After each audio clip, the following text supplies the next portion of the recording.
Hello मेरे प्यारे दोस्तों, कैसे हैं आप सभी का स्वागत है हमारे यूट्यूब चैनल बाल सर ऑनलाइन क्लासेस में। मैं बादल कुमार रेलवे स्टाफ आप लोगों के लिए क्लास आप लोगों के लिए class number 12 class number 12 geography foundation का हम लोग लेके आए हैं, जिसमें से हम लोग अभी सौरमंडल को देख रहे हैं और देख रहे थे।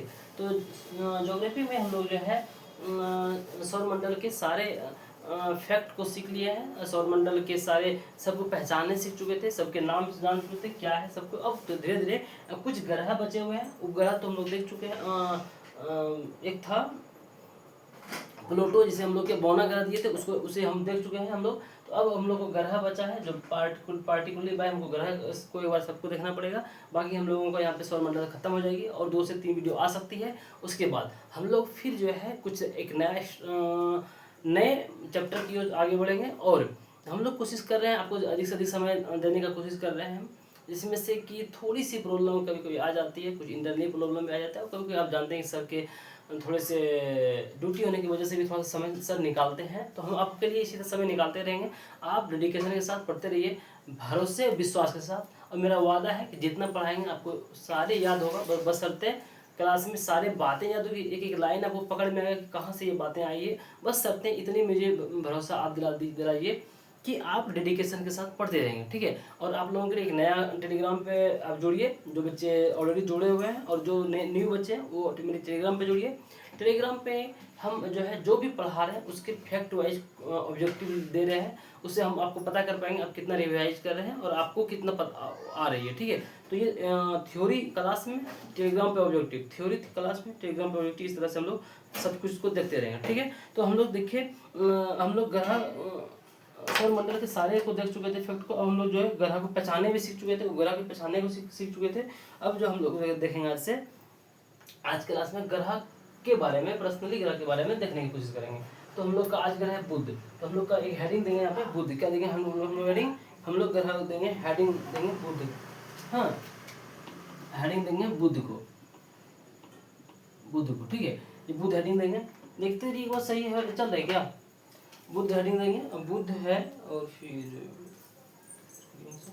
तो बुध है और बुध को बुध को मरकरी, बुध को क्या बोलेंगे मरकरी, बुध को मरकरी भी कहते हैं। तो हम लोग यहाँ से देखते हैं एक्चुअली फिर बुध को मरकरी क्यों कहते हैं। तो बुध को मरकरी जो है, ये रोमन के देवता के नाम पर बुध का नाम मरकरी पड़ा है। पहला बात, हम लोग हर एक बात को धीरे धीरे सीखेंगे लेकिन सीखते जाएंगे। तो हम लोग पहला बात क्या बोल दिया, हम लोग बुध का नाम जो है मरकरी कैसे पड़ा। तो ये बुध का नाम मरकरी जो है रोमन के देवता थे, रोमन के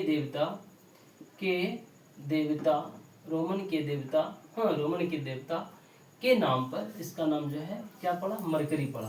क्या नाम पड़ा इसका, इसका नाम जो है मरकरी पड़ा।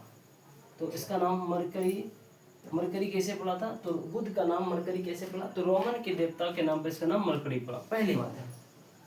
दूसरी बातें क्या है, दूसरी बातें हैं कि बुध ग्रह जो है, हम लोग जानते हैं कि बुध टोटल ग्रह की संख्या 8 था, टोटल ग्रह की संख्या 8 है। 8 ग्रह में से बुध हम लोग सबसे बड़ा ग्रह देखे थे बृहस्पति, हम बताए हुए आपको नेक्स्ट क्लास में। फिर शनि, अरुण, वरुण, और उसके बाद 5वां बड़ा ग्रह है बुध पृथ्वी, और 6ठा बड़ा ग्रह है शुक्र, 7वां बड़ा ग्रह है मंगल, और 8वां बड़ा ग्रह देखे थे हम लोग बुध। इसका मतलब ये हुआ 8 ग्रह में से 8वां बड़ा ग्रह करने का मतलब ये सबसे छोटा ग्रह है, ठीक है। तो बुध सबसे छोटा ग्रह है, ठीक है। बुध सबसे छोटा ग्रह, तो क्यों छोटा है, क्योंकि इसका आकार छोटा है। तो बुध सबसे छोटा ग्रह है। तो हम लोग एक बात और देख लेंगे कि इसका ये आकार कैसा है, इसका आकार जो है ये आकार में सबसे छोटा, आकार कैसा है, तो आकार में सबसे छोटा, ये बात को हम लोग देख चुके हैं। ये बुध ग्रह जो है आकार में सबसे छोटा ग्रह, बुध ग्रह जो है आकार में सबसे छोटा ग्रह। आकार में कैसा ये ग्रह है, आकार में सबसे छोटा ग्रह, आकार में सबसे छोटा, ये आकार में सबसे छोटा ग्रह। ये बात को हम लोग देख चुके हैं। नेक्स्ट बात है, हम लोग देख रहे हैं सूर्य के सबसे नजदीक ग्रह कौन सी है। तो सूर्य के सबसे नजदीक ग्रह देखेंगे तो बुध है। तो ये भी बात हम देखेंगे, सूर्य के सबसे नजदीक क्या देखेंगे हम लोग, सूर्य के सबसे नजदीक ग्रह कौन सा है? तो सूर्य के सबसे नजदीक ग्रह की बात करें, सूर्य के सबसे नजदीक ग्रह की बात करें, कौन सा है? बुध है। बुध जो है सूर्य के सबसे नजदीक ग्रह है। हम लोग कितनी बातों को देखें? बहुत ज़्यादा बातों को नहीं देखे हैं, हम लोग कुछ बातों को देख पाए। कुछ बातों को क्या क्या देख पाए हैं? तो कुछ बातों को देखें कि पहला बात देखें हम लोग कि बुध का नाम मरकरी कैसे पड़ा? मरकरी कैसे पड़ा? तो बुध का नाम मरकरी कैसे पता? तो रोमन के देवता के नाम पर, रोमन के देवता जो संदेश वाहक हुआ करते थे, उनके नाम पर इसका नाम मरकरी पड़ा है। पहली बात है। दूसरी बात, ये बुध जो है आकार में सबसे छोटा ग्रह है और क्या? सूर्य के सबसे नजदीकी ग्रह है। ये दो बात को हम लोग देख चुके हैं। तीसरी बात ये है कि सूर्य के पास कोई भी वायुमंडल नहीं है। सूर्य के पास वायुमंडल नहीं है। पहली बात हम लोग ये समझ लगते हैं कि सूर्य के पास वायुमंडल नहीं है। इसके बाद क्या हो सकती है, उससे घटना क्या होगी हम देखेंगे, लेकिन पहले बात ये समझेंगे कि सूर्य के पास वायुमंडल नहीं है। सूर्य के पास वायुमंडल नहीं है। तो हम लोग ये देखेंगे एक लाइन में कि सूर्य के पास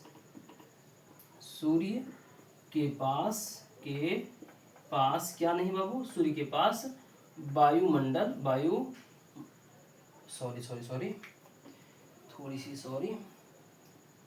सूर्य के पास नहीं। हम लोग बुध पढ़ रहे हैं तो बुध हो जाएगी। तो हम लोग देखेंगे बुध के पास ना, तो बुध पढ़ रहे हैं तो बुध के पास वायुमंडल नहीं है। वायुमंडल नहीं है। जब इसके पास वायुमंडल नहीं होगी, हाँ आप लोग गौर करेंगे मेरी बातों को, जब वायुमंडल नहीं है तो क्या हो सकता है? अब इसके पास हमको आपको समझाने की कोशिश करेंगे कि इसके पास पहले वायुमंडल नहीं है, इस बात को हम लोग समझ गए। वायुमंडल, बुध के पास वायुमंडल नहीं है। जब बुध के पास वायुमंडल नहीं है तो क्या घटना हो सकती है? इस चीज़ों को समझने के लिए हम थोड़ा सा एक काम करते हैं। थोड़ा सा हम यही कर सकते हैं कि सारे कुछ तो नहीं, थोड़े देर के लिए हम इन सभी ग्रह को मिटा देते हैं। थोड़ी देर के लिए इन सभी ग्रह को मिटा देते हैं। अब हम लोग देखेंगे कि अब बताइए यहाँ पे क्या था? तो यहाँ पे मंगल था। तो मंगल और बृहस्पति के बीच में क्या ग्रह, कौन सा ग्रह दिख रहा है आपको? तो मंगल और बृहस्पति के बीच में हम लोगों को क्षुद्र ग्रह दिख रहा था। हम लोग देखे हुए थे, समझे हुए, इसको पढ़े हुए। तो मंगल और बृहस्पति के बीच में क्षुद्र ग्रह होती है। तो क्षुद्र ग्रह को क्या होती है कि ये पृथ्वी अपनी गुरुत्वाकर्षण से खींची रखती है। समझ में आ गया? लेकिन क्या है कि अभी भी जब ये सूर्य जो है इस सारे क्षुद्र ग्रह को छोटे छोटे होने के कारण से, इसे गुरुत्वाकर्षण के प्रभाव, चुंबकीय बल के कारण से इसे खींचते रहती है। तो अब तो सारे खींचा जाना चाहिए। तो बोले हाँ सच में खींचा जाता। लेकिन बृहस्पति बहुत बड़ा ग्रह है जिसके कारण इसके पास इसलिए खुद के गुरुत्वाकर्षण के कारण से ये अपनी ओर खींच के रखा हुआ है।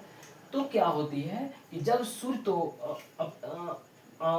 इस सूर्य के तुलना में ये सब परिक्रमा कर रही होती है, तो कभी ये परिक्रमा कर रही है तो कभी ऊपर जाती है, कभी नीचे रहती है, ऊपर नीचे घूमते रहती है। तो अभी घूमने की वजह से जब कभी सूर्य और बृहस्पति के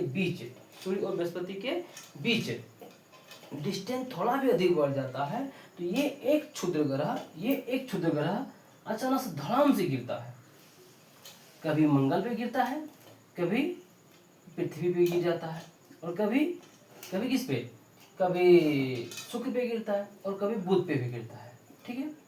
तो अब जैसे ही ये बुध पे गिरेगा, तो आप समझ सकते हैं कि कोई चीज अचानक से ज्यादा जोर से गिरती है। सपोज दैट माचिस की डिब्बी है, इस पे कोई चीज अचानक से जोर से गिरेगी, ये पचक जाएगी। ये देख रहे हैं, पचक गई, मतलब यहाँ पे गड्ढा हो गया। सेम उसी प्रकार बुध के पास इसे रोकने के लिए क्षुद्र ग्रह जो गिरती है, उसे रोकने के लिए कोई वायुमंडल नहीं है। जबकि हमारे पृथ्वी के पास है। तो सूर्य के पास कोई वायुमंडल नहीं हो, बुध के पास कोई वायुमंडल नहीं होने के कारण से, तो ये जो क्षुद्र ग्रह कभी कभी टूट के यहाँ से टूट के बुध पे गिरती है। बुध पे कोई वायुमंडल नहीं है, तो वहाँ पे गड्ढे हो जाते हैं। क्या हो जाते हैं? सारे गड्ढे रहते हैं। तो एक बात हम लोग सीखे कि बुध के पास वायुमंडल नहीं है का क्या मतलब है? बुध के पास वायुमंडल नहीं है, तो इससे ये होता है कि बुध और ये जो मंगल और बृहस्पति के बीच में जो क्षुद्र ग्रह पाए जाते हैं, ये क्षुद्र ग्रह कभी कभी क्या होता है, सूर्य अपने प्रभाव, अधिक प्रभाव, गुरुत्वाकर्षण प्रभाव से के कारण से खिंचा होता है उसमें। कैसे खिंचा होता है इस बात को फिर से समझाने की कोशिश करेंगे। यहाँ पे मैप बना के ये सूर्य को देखेंगे हम लोग, उसके बाद अब हम लोग थोड़ा थोड़ा यहाँ गौर करेंगे। वहाँ से नहीं समझ पाए हम लोग, यहाँ से बुध है ये, और ये भी अपने कक्षा में सूर्य के चारों ओर घूम रही है, और यहाँ पे क्षुद्र ग्रह, छोटे छोटे छोटे क्षुद्र ग्रह, ठीक है, ये क्षुद्र ग्रह है, और यहाँ पे क्या है, बृहस्पति बड़ा सा है। तो क्या होता है कि बृहस्पति से काफी नजदीक होने के कारण ये सारे क्षुद्र ग्रह को सूर्य सारे क्षुद्र ग्रह को बृहस्पति अपनी ओर खींच के रखा हुआ है। लेकिन कभी क्या होता है, ये परिक्रमा करते करते जब कभी ये दूर चली जाती है तो पृथ्वी और सूर्य और बृहस्पति के बीच में काफी दूर हो जाता है, तो ये क्षुद्र ग्रह को एक खींच लेती है। कौन खींच लेती है? पृथ्वी, सूर्य जो है अपने गुरुत्वाकर्षण प्रभाव से क्षुद्र ग्रह को खींचती है। ये क्षुद्र ग्रह डायरेक्ट जब बुध पे, बुध पढ़े तो बुध पे समझिए फिलहाल, तो बुध पे क्षुद्र ग्रह आती है, यहाँ बहुत बड़े बड़े गड्ढे के हो जाते हैं, बुध पे बहुत बड़े बड़े गड्ढे हो जाते हैं, बहुत बड़े बड़े गड्ढे हो जाते हैं। तो बहुत बड़ा चीज गिरेगा तो गड्ढा होगा ही, तो इसके तुलना में बहुत छोटा तो नहीं, छोटा है, क्षुद्र ग्रह छोटा है, लेकिन है तो ये ग्रह ही। तो ये क्या होता है, इस पे गिरती है, बहुत बड़े बड़े गड्ढे हो जाती है। तो इसके वजह से किसकी वजह से, क्योंकि यहाँ पे कोई वायुमंडल नहीं है, क्योंकि यहाँ पर कोई वायुमंडल, यहाँ पे कोई वायुमंडल नहीं है, नहीं होने की वजह से तो ये क्षुद्र ग्रह सूर्य के गुरुत्वाकर्षण प्रभाव के कारण से ये डायरेक्ट ग्रह पे गिर जाती है, डायरेक्ट उससे बुध ग्रह पे गिर जाती है, और यहाँ पे बड़े बड़े गड्ढे बन जाते हैं। तो एक बात समझ में आ गई, पहली बात समझे कि वायुमंडल नहीं है तो पहला उस पर क्या प्रभाव पड़ा। तो हम लोग जब वायुमंडल नहीं है तो पहला प्रभाव ये पड़ा, हम लोग ये देखें कि यहाँ पे क्षुद्र ग्रह गिरता है और बड़े बड़े गड्ढे बन जाते हैं। क्षुद्र ग्रह, उसको बोलते हैं क्षुद्र ग्रह गिरता है, अर्थात उल्कापात होती है। इसको क्या बोलते हैं? उल्कापात, सबसे अधिक उल्कापात, सर्वाधिक उल्कापात होती है, सर्वाधिक उल्कापात होती है। तो पहली बात ये देखें कि सर्वाधिक उल्कापात, ये उल्का क्या है? तो यही है क्षुद्र ग्रह जब टूट टूट के गिरते हैं, क्षुद्र ग्रह कभी कभी टूट टूट के जो गिरते हैं, तो टूटना क्या हुआ, तो सपोज दैट यहाँ पे इतना बड़े बड़े हैं, तो कुछ कुछ इसे टूट टूट के सूर्य के प्रभाव आने के कारण से खिंचा होता है और टूट टूट के गिरता है। तो यहाँ से टूट टूट के जो गिर गया, बुध पे जो गिरती है उसे बोलते हैं उल्का। जब तक ये क्षुद्र ग्रह स्थिर है तो क्षुद्र ग्रह है, लेकिन जैसे ही उसे टूट के अलग हुआ तो उल्का हुआ, क्या हुआ? उल्का। और जब ये गिर गया तो उल्कापात हो गया, गिरना उल्कापात हो गया। समझ में आ गई क्या? जब तक ये क्षुद्र ग्रह टूटा नहीं है तो क्षुद्र ग्रह ही है, ठीक है। जैसे ही टूट के अलग हो गया, तो वो उल्का हो गई, और जब गिर गया तो उल्का पिंड, क्या हो गया? उल्का पिंड, गिरने के बाद वो उल्का पिंड हो गया, तो उल्कापात हो जाती है। उल्कापात मतलब बार बार गिरना ही उल्कापात कहलाती है। तो क्या हुआ, वायुमंडल, बुध पे वायुमंडल नहीं होने के कारण से सर्वाधिक उल्कापात होती है, और सबसे अधिक उल्कापात होती है तो इसके कारण से यहाँ पे क्या बन जाते हैं? गड्ढे बन जाते हैं। क्या बन जाते हैं? तो सब यहाँ पे उल्का नहीं होने के कारण से यहाँ पे क्या होती है? गड्ढे बन जाते हैं। क्या बन जाते हैं? गड्ढे बन जाते हैं, गड्ढे बन जाते हैं। तो इस प्रकार बुध के पास सबसे बड़ा गड्ढा है, बुध के पास वायुमंडल नहीं होने के कारण से यहाँ पे गड्ढे बन जाते हैं। और सबसे बड़ा गड्ढा क्या है? तो कोरोलिस बेलिन। तो यहाँ पे बुध के पास सबसे बड़ा गड्ढा क्या है? तो ये गड्ढे को बोलते हैं क्रेटर। हम लोग आगे पढ़ेंगे, लेकिन अगर कोई सर्वाधिक उल्कापात के कारण अगर कोई गड्ढे बन जाता है, ग्रह पे गड्ढे बन जाता है, उस गड्ढे को बोलेंगे क्रेटर। क्या बोलेंगे? क्रेटर। तो सबसे बड़ा क्रेटर क्या है? तो पहला नंबर हम लोग क्रेटर समझ में आ गए। क्या हुआ? गड्ढे, उसी गड्ढे को क्रेटर बोलते हैं। मतलब कि उल्कापात के कारण ग्रह पे, किसी भी ग्रह पे हुए गड्ढे को क्रेटर बोलते हैं। उल्कापात के कारण किसी भी ग्रह पर जो गड्ढे होते हैं, उस गड्ढे को क्रेटर कहते हैं। तो क्रेटर हो गया, तो गड्ढे को ही क्रेटर बोलते हैं। ये सबसे बड़ा क्रेटर कौन सा? सबसे बड़ा क्रेटर की बात करें, इधर लिख देते हैं। सबसे बड़ा क्रेटर की बात करें, सबसे बड़ा गड्ढे की बात करें, तो ये है सबसे बड़ा क्रेटर की बात करें, तो कोरोलिस बेलिन। क्या बोलेंगे हम लोग? कोरोलिस बेलिन। तो क्या ये बात समझ में आ गई क्या? बेलिन। तो ये बात समझ में आ गई क्या कि कोरोलिस बेलिन क्या था?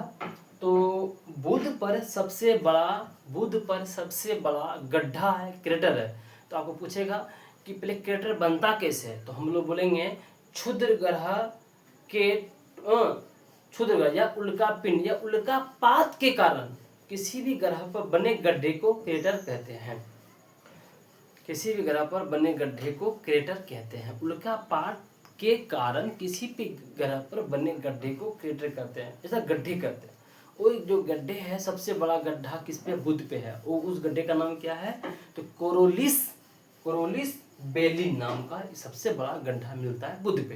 पहली बात है। दूसरी बात है, जब इसमें वायुमंडल नहीं है तो एक बात और होती है कि सूर्य से आने वाली सौर ज्वाला हम लोग बताए थे, सूर्य से निकलने वाली हानिकारक विकिरण, जो कि किससे केंद्र से निकलती है और ये संवहन मंडल द्वारा बाहर होती है, तो वो जो होती है सौर ज्वाला कहलाती है। तो सौर ज्वाला जो है हम ये बुध पे आती है, तो कोई वायुमंडल नहीं होने के कारण से यहाँ पे ताप जो है, दिन में तापमान बहुत अधिक हाई हो जाता है, अर्थात दिन का तापमान 420 डिग्री सेंटीग्रेड हो जाती है। पहली बात है, गर्मी बहुत अधिक हो जाती है, दिन में 420 डिग्री सेंटीग्रेड हो जाती है। लेकिन रातें कैसी होती है, तो रात में तापमान -180 डिग्री सेंटीग्रेड हो जाती है। तो ये बातें, दो बातें यहाँ पे हम लोग देखें। पहली बात, इसमें भी दो बातें। पहला नंबर तो ये बात देखें हम लोग कि वायुमंडल नहीं है तो एक घटना ये घट गया, ये घटना घट गया क्या, कि सर्वाधिक उल्कापात होती है। पहला नंबर। दूसरा नंबर ये देखें, दूसरा नंबर ये भी देखें, यहाँ पे क्या हो गया कि वायुमंडल नहीं है तो वायुमंडल नहीं है तो क्या होता है, तो तापांतर अधिक है, तापांतर अधिक है। इस बात को थोड़ा सा आप नहीं समझे होंगे, थोड़ा सा हम समझाएंगे। तापांतर अधिक है, थोड़ा हम लिख देते हैं, यहाँ पे लिख दिए, उसके बाद हमको समझाने को समय दीजिए, थोड़ा समझाते हैं आपको।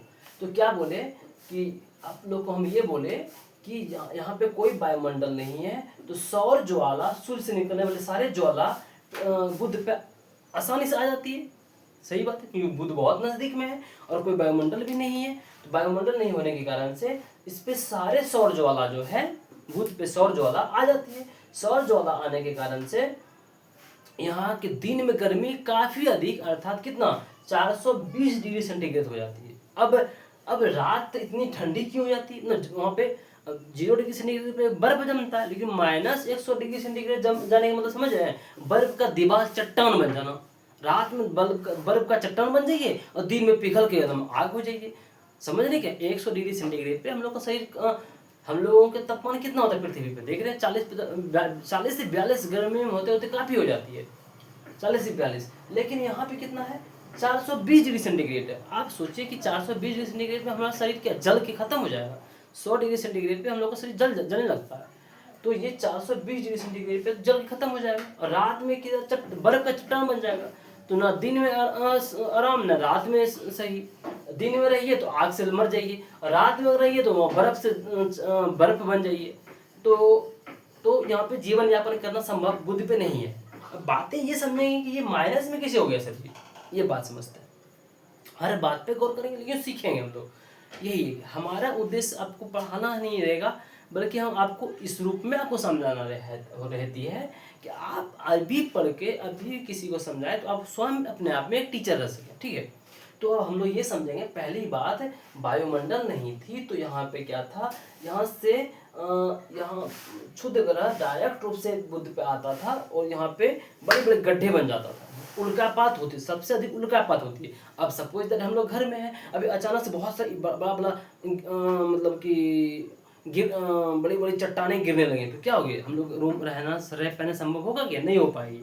सेम उसी प्रकार बुध पे भी जब बुध यहाँ से क्षुद्र ग्रह जब क्षुद्र ग्रह टूटने को क्या बोलते हैं, टूट के गिरता है तो वो उल्का होती है, गिरने के बाद वो उल्का पिंड बन जाता है। समझ में आ गया क्या, क्षुद्र ग्रह जब टूट के अलग हो जाता है तो उल्का बन जाता है और जब वो क्षुद्र ग्रह वो गिर जाता है तो उल्का पिंड कहलाता है। तो यहाँ पे उल्का पिंड सबसे अधिक कहाँ गिरती है, तो उल्का पिंड सबसे अधिक बुध पे गिर रही है। क्यों गिर रही है, क्योंकि यहाँ पे वायुमंडल नहीं है, पहला नंबर।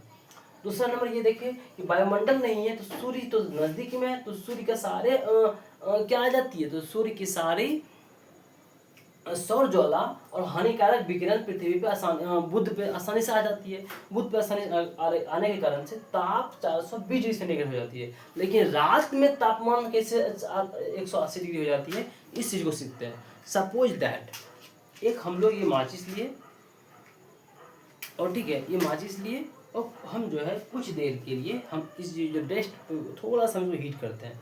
अब आपके सामने में हीट कर रहे हैं और इसे हम थोड़ा सा हीट कर दिए, आप देख रहे होंगे ब्लैक हो गया, तो हीट किए। अभी इसको टच कर रहे हैं तो थोड़ा इसमें जो है अभी तो क्या, अभी उष्मा है, इसमें दे रहे हैं हम क्या, नहीं, कुछ देर के लिए इसमें हम क्या दिए, इसमें उष्मा दिए, लेकिन ये अभी भी उस उष्मा को अवशोषित करके रखा हुआ है, ये अभी भी इस उष्मा को अवशोषित करके रखा हुआ है और ये इसकी उष्मा बनी हुई है।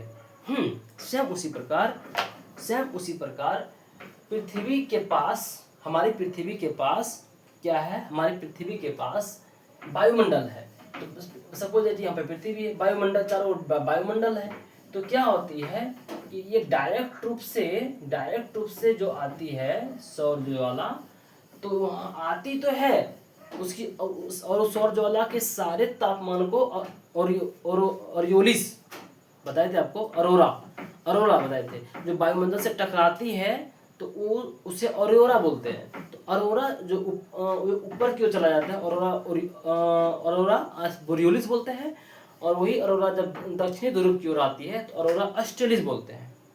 तो ये बात की बातें हैं, हम लोग यहाँ देखते हैं, खत्म कर चुके हैं। तो क्या होती है कि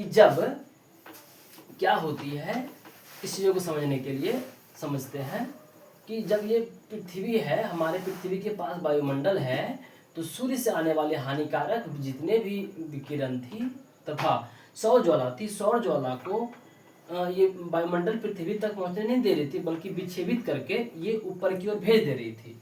अर्थात ये ऊपर की ओर भेजना, ये तो अरोरा था जो कि हमारे ये सौर ज्वाला डायरेक्ट रूप से पृथ्वी पे नहीं जा रहा था, बल्कि उसकी थोड़ी थोड़ी उष्मा आ रही थी। जो उष्मा कौन अवशोषित कर रहा था, ये उष्मा जो है ये वायुमंडल अवशोषित कर पा रहा है, लेकिन डायरेक्ट रूप से पृथ्वी पे ये सौर ज्वाला नहीं आके ये उत्तरी ध्रुव की ओर और दक्षिणी ध्रुव की ओर भेज दे रही थी। इसे हम लोग अरोरा बोले थे। ऊपर की ओर अरोरा बोरियोलिस बोले थे, दक्षिणी की ओर अरोरा ऑस्ट्रेलिस बोले थे, जो हम लोग समझ चुके हैं। या नहीं समझे तो अभी समझिए। तो क्या हुआ, अरोरा ऑस्ट्रेलिस बोरियोलिस बोलते हैं, ठीक है। लेकिन अगर ये वायुमंडल नहीं रहता तो पृथ्वी पर डायरेक्ट रूप से आ पाता। जिस प्रकार अभी बुध पे क्या है, वायुमंडल नहीं है, कोई भी वायुमंडल नहीं है, तो क्या हो जा रहा है कि इस पर डायरेक्ट रूप से विकिरण आ रहा है, जिसके कारण से यहाँ गर्मी 420 डिग्री सेंटीग्रेड होती है। लेकिन आने के बाद जब ये परिक्रमा करते हुए इधर की ओर आता है, अर्थात जिसमें रात हो जाती है यहाँ पे, तो इसके इतना उष्मा को ये डायरेक्ट रूप से अवशोषित 420 डिग्री सेंटीग्रेड अवशोषित किया हुआ है। लेकिन रात में जब वायुमंडल नहीं है तो इसकी तापमान तो बाहर जाएगा, इसकी तापमान बाहर जाती है। तो ये जब बाहर जाती है, इसे हम लोग देखते हैं हमारे दिन में छत देखेंगे बहुत हीट हो जाती है गर्मी के सीजन में, लेकिन रात में क्या होती है, छत पे भी ठंड लगने लगती है, छत भी ठंड हो जाता है। तो रीजन क्या है कि जितना ही प्रकाश को उष्मा को अवशोषित किया था, वो वायुमंडल क्या करता है, तो उतना ही होती, थोड़ा ठंड होती है तो वायुमंडल अवशोषित करता है। तो वायुमंडल अवशोषित करेगा, लेकिन सारे अवशोषित करेगा क्या, नहीं, अवशोषित तो करेगा लेकिन पूरे को जाने नहीं देगा। अर्थात ये जो हमारे पृथ्वी के पास क्या होता है कि हमारी पृथ्वी के पास वायुमंडल है तो अवशोषित तो किया, लेकिन बाहर जाने नहीं दिया। वायुमंडल होने के कारण से बाहर जाने नहीं दिया। लेकिन क्या है कि बुध के पास वायुमंडल है ही नहीं, इसके कारण से सारे बाहर चले जाते हैं। सारे जितना उष्मा दिन में इसने अवशोषित किया था, सारे उष्मा बाहर चले जाते हैं, जिसके कारण से रात में तापमान यहाँ पे माइनस में चली जाती है। अर्थात -180 डिग्री सेंटीग्रेड मतलब हो गया जम जाना, अर्थात जम जाना, पूरा एकदम बर्फ की चट्टान हो जाएगा, क्योंकि 0 डिग्री सेंटीग्रेड पे बर्फ जमने लगता है। तो हम लोग यहाँ पर एकदम माइनस में चला गया, इसका मतलब क्या हो गया, माइनस, इसका मतलब ये हो गया, इसका मतलब ये हो गया, यह चट्टान हो जाएगी। तो इस प्रकार हम लोग देखें कि बुध पे दिन में गर्मी 420 डिग्री सेंटीग्रेड हो जाती है, 420 डिग्री सेंटीग्रेड हो जाती है, 420 डिग्री सेंटीग्रेड, 420 डिग्री सेंटीग्रेड हो जाती है, और रात में -180 डिग्री सेंटीग्रेड हो जाती है। ये दो बातों को आप समझ पाए क्या? अब देखिए दिन में 120 420, रात में 180, मतलब बहुत अधिक क्या उष्मा हो जा रही है।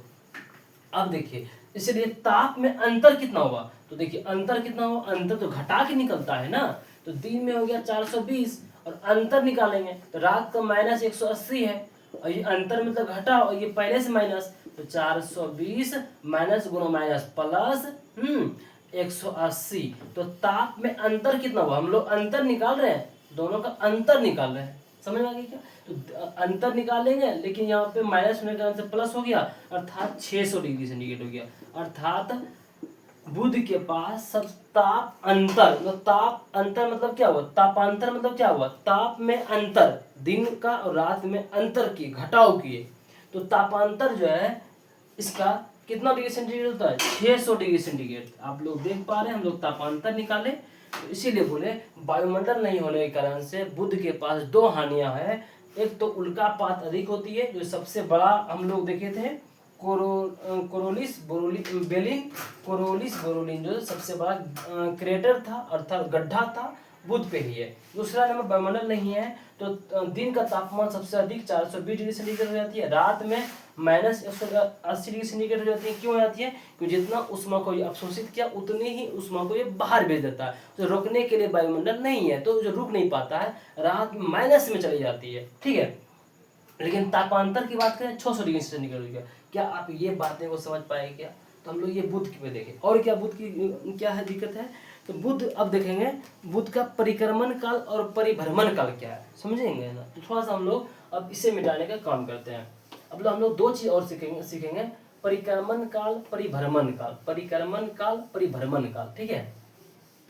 हम लोग देखते हैं परिक्रमण काल क्या है और परिभ्रमण काल क्या है, तो इस दो चीजों को हमको सीखना पड़ेगा, पहले परिक्रमण क्या है परिभ्रमण क्या है तब बताएंगे, ठीक है। थोड़ा सा तो इससे घूमना पड़ेगा, ये जो है ना माइक लगी हुई है तो ये घूमने के कारण से थोड़ा फंस जाती है। तो हम लोग देखें परिक्रमण काल परिभ्रमण काल, थोड़ा सा हम लोग क्या करें सीख लेते हैं, कोई बड़ी बात नहीं है। परिक्रमण काल परिभ्रमण काल पहले हम लोग सीखते हैं परिक्रमण काल, ब्लैक रेड, ये परिक्रमण काल ये क्या है, और बहुत बड़ी पॉइंट नहीं है, इसको बहुत इजी है। अब परिभ्रमण एक साथ समझेंगे, परिभ्रमण भ्रमण समझिएगा ये क्या है, दो बातें, तो ये दोनों समझने के बाद तक फिर बुध का देख लेंगे। देखिए परिक्रमण काल क्या होता है, परिक्रमण काल क्या होता है, बुध जो है सूर्य के चारों ओर परिक्रमा कर रहा है, बुध का मतलब किसी भी ग्रह का परिक्रमण काल क्या है, किसी भी ग्रह का चाहे कोई भी ग्रह हो सूर्य के चारों ओर घूमने की क्रिया को ही परिक्रमण काल बोलते हैं। ऊपर वाला परिक्रमण काल क्या बोले, किसी भी ग्रह को, किसी भी इंडिविजुअली ग्रह, कोई भी ग्रह लीजिए, किसी भी ग्रह को सूर्य के चारों ओर घूमने की क्रिया को सूर्य के चारों ओर घूमने की क्रिया को परिक्रमण काल कहते हैं। क्या आप समझ पाए क्या परिक्रमण काल क्या है, तो परिक्रमण काल क्या है, परिक्रमण काल क्या है, किसी भी ग्रह को सूर्य के चारों ओर घूमने की प्रक्रिया को परिक्रमण काल कहते हैं। तो यहाँ एक वर्ड में लिख दें क्या, परिक्रमण काल क्या है, सूर्य के चारों ओर घूमना, सूर्य के चारों ओर, अर्थात सूर्य के चारों ओर ही क्या नहीं, मतलब किसी के चारों ओर घूमना वो परिक्रमण काल होता है। चाहे हम कोई ग्रह के भी ऐसा कोई पिंड है कि जो ग्रह के चारों ओर घूमता है, तो हाँ ग्रह के चारों ओर भी घूमता है, उसको उपग्रह बोलते हैं। तो ग्रह के चारों ओर घूमेगा तो वही परिक्रमण हो गया, तो ग्रह उसका परिक्रमण हो गया, ग्रह का परिक्रमण। इन सारे ग्रह क्या कर रहा है, बुध का परिक्रमण कर रहा है, मतलब किसी भी एक पिंड का किसी दूसरे पिंड के चारों ओर घूमने को परिक्रमण करते हैं, समझ में आ गया क्या, अर्थात चारों ओर घूमना, किसी सूर्य के चारों ओर घूमना या किसी पिंड के घूमना। तो सूर्य एक इंडिविजुअली सूर्य को नहीं लिख के हम लिख देते हैं परिक्रमण काल में किसी भी पिंड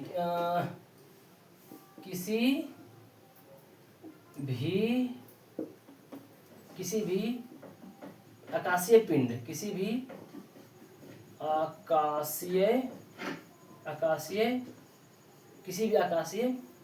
आकाशीय पिंड के चारों ओर घूमना, ये क्या हो परिक्रमण काल। और परिभ्रमण काल क्या है, परिभ्रमण काल ये था परिभ्रमण काल ये था, परिभ्रमण काल ये है, परिभ्रमण काल ये है, भ्रमण काल ये है, परिभ्रमण काल क्या है, अपने अक्ष पे घूमना। ये क्या है, अपने अक्ष पे घूमना, अपने, तो सारे ग्रह जो है अपने अक्ष पे भी घूमता है और खुद भी घूमता है, अपने अक्ष पे घूमना, अक्ष पर घूमना, घूमना, समझेंगे हम लोग। ये अपने अक्ष पे घूमना मतलब क्या हुआ, मतलब देखिए अगर हम किसी की ओर घूम रहे हैं, हम किसी की चक्कर लगा रहे हैं, वो हुआ मेरा परिक्रमण काल। लेकिन हम स्वयं घूम रहे हैं तो ये मेरा हुआ परिभ्रमण काल। समझे, स्वयं घूम गए तो परिभ्रमण काल, लेकिन हम किसी का चक्कर लगा रहे हैं तो परिक्रमण काल। ग्रह किसी जिसका चक्कर लगा रहा है वो परिक्रमण कर रहा है,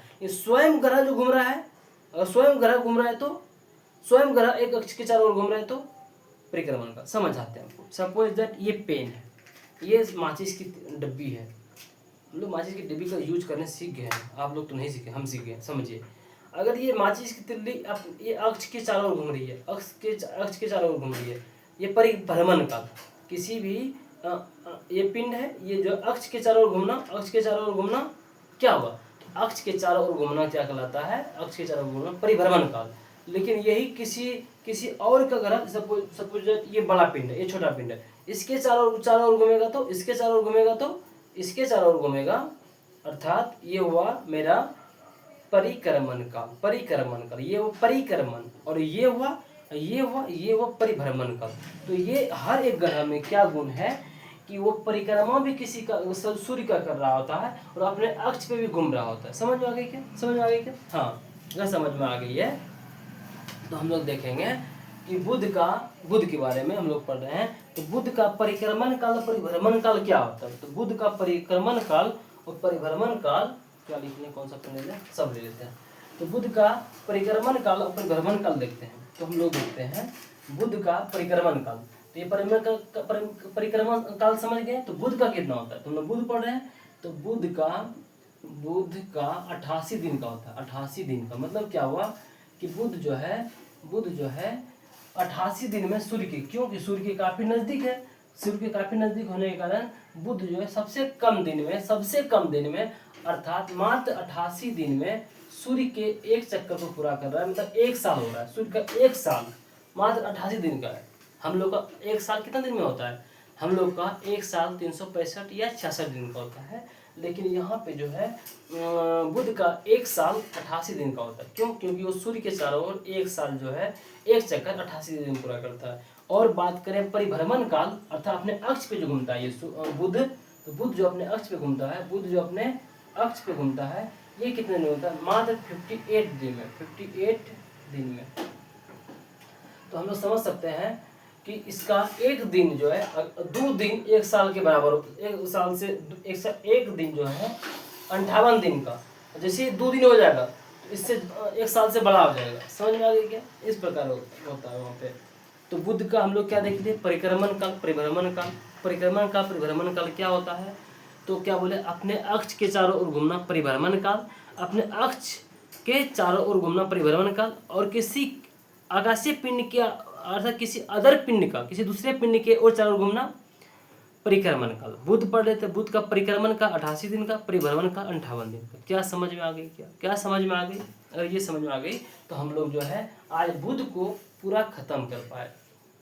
अगर आपको ये मेरी वीडियो और मेरी बातें समझ में आई तो इसमें लाइक करने के लिए आप कंजूसी नहीं करेंगे, ठीक है। अब हम लोग क्या करेंगे, दूसरा पढ़ेंगे नहीं, एक बार आपको फिर से इसको समझाएंगे, हमको मिटाते हैं, पूरा समझाते हैं फिर से। हम लोग क्या पढ़ रहे थे, बुध पढ़ रहे थे, ठीक है। थोड़ा हम धीरे पढ़ा रहे हैं, आपको समझ में आ रही है, सब धीरे पढ़ा, लेकिन हम धीरे पढ़ाएंगे, लेकिन हमको एक भी बात को आपको मिसअंडरस्टैंडिंग नहीं होने देंगे, सारे बात को आपको समझाते हुए हम निकलेंगे, ठीक है ना। पहली बात क्या देखें हम लोग, पहली बात देखें कि बुध का नाम जो है रोमन देवता के नाम पर पड़ा। दूसरी बात बुध के पास जो है ये देखें, बुध के पास हम लोग ये देखें, ये सबसे क्या है, सबसे छोटा ग्रह है, छोटा ग्रह है, पहली बात। दूसरी बात हम लोग ये भी देखें कि ये जो है आकार में छोटा तो है ये है, लेकिन सबसे नज़दीक भी है, सबसे नज़दीक ग्रह, नजदीक ग्रह भी है, सबसे नजदीकी ग्रह कौन है सूर्य का, तो बुध है। उसके बाद तीसरा बात ये देखें, इसके पास वायुमंडल नहीं है, वायुमंडल नहीं है। वायुमंडल नहीं था तो दो बातें हुआ, एक बात तो हम लोग ये देखें उल्कापात अधिक होता है, उल्कापात अधिक होता है। अब उल्कापात में भी उल्का क्या है तो समझते हैं कि क्षुद्र ग्रह का, क्षुद्र ग्रह हम लोग जानते हैं कि बुध मंगल और बृहस्पति के बीच होता है, तो क्षुद्र ग्रह मंगल और बृहस्पति के जब तक के बीच में जब तक ये है तो ये क्षुद्र ग्रह है। लेकिन क्षुद्र ग्रह का टूट जाने के बाद ये उल्का हो जाते हैं, और ये किसी पे गिर गया तो उल्का पिंड हो गया। गिर जाने के बाद जो स्थिति होती है उल्का पिंड कहलाता है, ठीक है ना। जब तक ये गिरा नहीं है तो उल्का है, ये जब तक ये गिरा नहीं आसमान में है तो उल्का है। तो और जब तक कि ये मंगल और बृहस्पति के बीच में है तो ये क्षुद्र ग्रह है। तो उल्का कहाँ से बनती है, उल्का जो है मंगल और बृहस्पति के बीच में पाए जाने वाले क्षुद्र ग्रह फिर टूट के अलग होने के बाद पिंड को उल्का कहते हैं, और ये गिरने को उल्का पिंड कहते हैं। और बहुत सारा एक साथ बहुत सारा गिर जाने को उल्कापात कहते हैं। तो ये उल्कापात होता है, बहुत सारा गिरते रहता है इसलिए उल्कापात बोलते हैं। जिस तरह बारिश होती है तो बहुत सारा बर्फपात होती है, बर्फ गिरती है, बर्फपात कर दी है, बहुत सारा गिरने लगना बर्फपात। तो उल्कापात सबसे अधिक कहाँ होती है, बुध पे। क्यों, क्योंकि वायुमंडल नहीं है, पहली बात है। दूसरी बात हम लोग ये भी देखें, दूसरी बात ये देखें यहाँ पे जो है तापांतर अधिक होती है, तापांतर हम दोनों बात बोले, ताप में अंतर, तापांतर मतलब दिन का तापमान जो है 420 डिग्री सेंटीग्रेड, ये दिन वाला है, और रात में तापमान -180 डिग्री सेंटीग्रेड हो जाता है।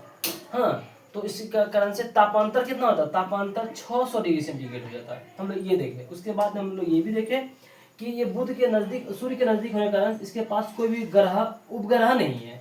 उपग्रह किसे कहते हैं, तो किसी भी ग्रह का चक्कर लगाएगा, जो बुध का चक्कर लगाएगा तो उपग्रह कहलाएगा।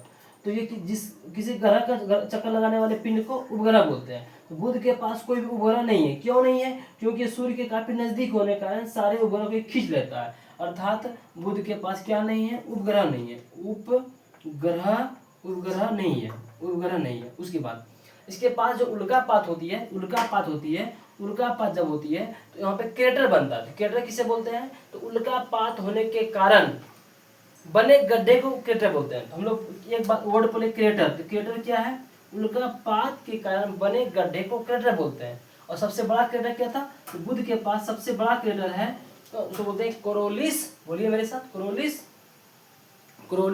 बेलिन, कोरोलिस बेलिन। तो कोरोलिस बेलिन के नाम का कोरोलिस